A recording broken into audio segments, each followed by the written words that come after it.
ये देखो, ये मेरे भैया खाना बना रहे हैं।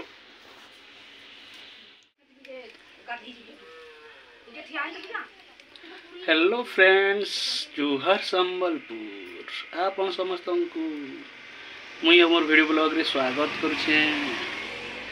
आज मुई मोर मामू घर रांधी आइछे तो गोटे वीडियोटे बना देछे, आपण माने देखुन केनता।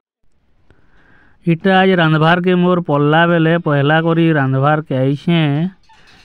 लाइव रे मुई फर्स्ट टाइम चेन्नई जाइथिलु बेले रांधथिली। इटा 2 नंबर थर मोर मामू घर के रांधी के आइछे तो वीडियोटा देखुन। इटा भात दाल हला पर मुई खटा बनाउछे तो खटा रे केनता रांधुछे तो देखबी आ बताबी। घरे आपण माने केनता रांधछन जी जरूर बताबी। आज मुई गुटे नुआ तरीका रे एटा खटा रांधुछे।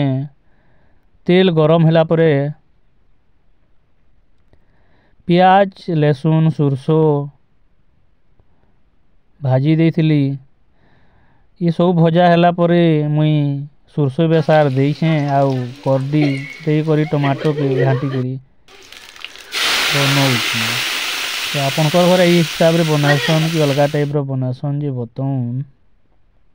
आउ लास्ट रे तरकारी रंधा हेबा, तरकारी केनता होची जे देखबे आउ बताबे। एटा खटा हेई वाला न, खटा हेला परे एटा तले मडाला परे तरकारी बना हेबा। मुई केन हिसाब रे तरकारीटा रांधिछे तो आसुन देखबे आ बताबे घरे आपण केनता बनासन जे। सांग माने देखुन, एटा मुई तरकारी रांधवा स्टार्ट कर देली। केन हिसाब रो तरकारी मुई रांधुछे देखुन आ बताबे काना काना भूल हेचे कि केनता जे। आउ तरकारी हेला परे केनता टेस्ट हेला खाई सारला परे बता हेबा। आउ देखुन तरकारीटा केनता लागबा जे भी बताउन। आउ जेन माने भी फेसबुक पेज रे अछन फॉलो करुन। आउ यूट्यूब रे देखुथिले सब्सक्राइब करबे नै भूलुन। तो तरकारीटा केन हिसाब रो हेतबा जे कमेंट रे जरूर बताबे। धन्यवाद।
କାଲକେ କେନ୍ତା ଥିଲା ରାନ୍ଧି ଜାଣିଛୁ